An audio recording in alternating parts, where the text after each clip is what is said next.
There is a new effort, our friend Jason Rantz over at KTTH reported on this, from a Democratic lawmaker to push a bill that will make being homeless essentially a civil right, where homeless individuals would then be a protected class of people. And if they are a protected class of people based on their status as being homeless, do you really think that any city, that any jurisdiction in the state would be able to tell them, oh, you can't camp there. You can't camp in the park where kids are supposed to play. Oh, you can't camp in the alcove of that business. Oh, you can't shoot up fentanyl and sleep on the street next to the Children's Museum in Everett. No, if they're a protected class of people, then that would be discrimination, right? Then it would be discrimination to tell them can't camp here. Can't do your drugs here. That would be the death knell for the state of Washington if we are to make homelessness a protected class of people. As if that's anything near like the skin color you were born with, your sexual orientation, your gender, oh, and whatever terrible life decisions you made to land yourself on the street. Like that's protected too. Like, oh, you got addicted to drugs and you ended up living in a alleyway by Pike Place Market. Oh, poor you. Like protected class of people. That's insane stuff. So this is being proposed. Jason Rantz got wind of this, that they're drafting this potential bill to introduce in the upcoming legislative session from Representative Mia Gregerson, who is a Democrat. Now, we know what this proposed bill that they're working on might look like. How do we know that? Well, Mia Gregerson introduced the exact same thing back in 2019, so we can just look at the House bill that she introduced at the time. House Bill 1591, which thankfully didn't pass back in 2019, or things would be even worse than they are now. It was relating to the rights of persons experiencing homelessness. It said cities throughout Washington are enacting and enforcing laws that criminally or civilly punish basic acts of survival, such as laws that result in people being criminally or civilly punished for doing what any person must do to survive.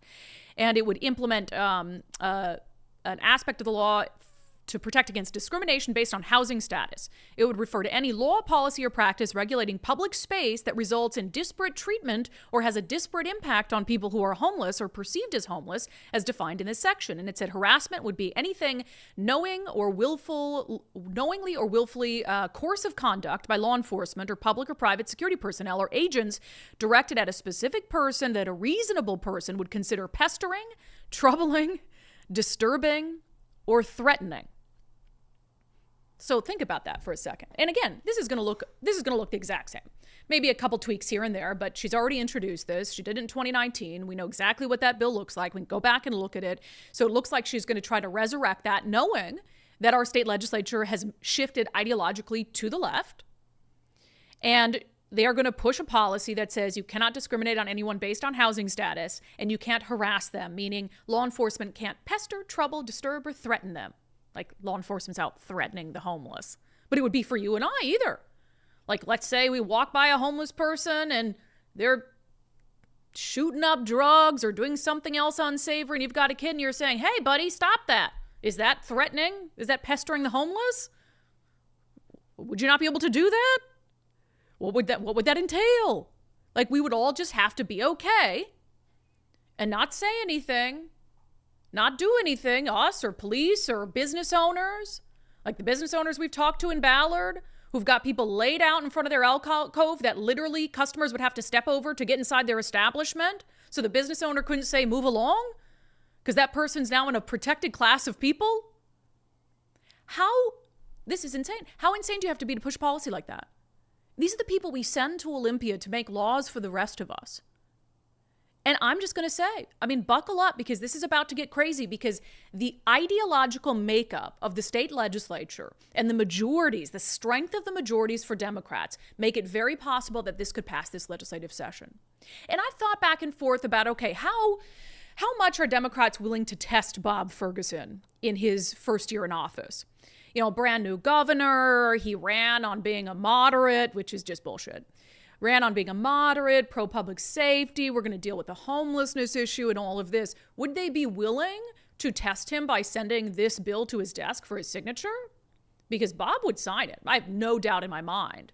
He probably wouldn't want to have to be faced with that decision in his first year when he ran based off being a moderate to sign something as fringe as this into law.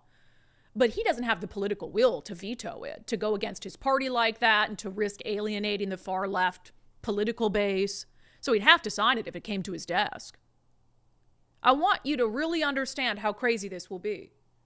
Even the small steps that cities like Seattle and Everett have taken to try to take back their cities from the drug addicts and the criminals, even those small steps would be null and void.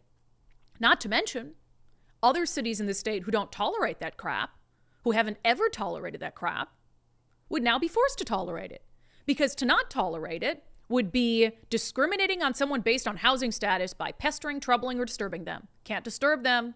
Can't disturb the person putting a needle full of fentanyl in between their toes in the tent in Burien who's going to end up killing themselves. Can't disturb them. Can't disturb the people who are doing drugs outside the Children's Museum in Everett, scaring families away from attending. Oh, can't pester them. Can't trouble them to move and do their drugs somewhere else. Can't trouble them to get help. This will not only lead to, it will be the end of Washington state as we know it. It'll be completely overtaken by drug addicts, by homelessness. The homeless industrial complex will get even bigger. Our communities will get even less safe. Maybe this is it. We've been looking for something, right, that would wake people up finally after this election. We're the only state in the union to not go further to the right when it came to votes for Donald Trump and Republicans. Maybe this is it. We said, how bad do things have to get? What will it take for people to wake up and stop sending the same people back to Olympia who have made the homeless crisis worse, the crime crisis worse, the drug crisis worse, affordability worse, taxes higher, spending out of control? What will it take for people to wake up? This is probably it. So do we just say, do it? Do we just dare them to do it and say, let's go. Let's take a slide down to the bottom as fast as we can get there, because this will be it. If we want to get to rock bottom as fast as possible to try to get our state moving in the right direction, this will be it. So maybe we do that. Maybe we just say, yeah, pass the thing. And we don't use this show to push back against it and warn people about it. We just dare them to do it. Let him do it. Let Bob Ferguson sign it in his first year in office and see how fast the state plummets to San Francisco depths of despair.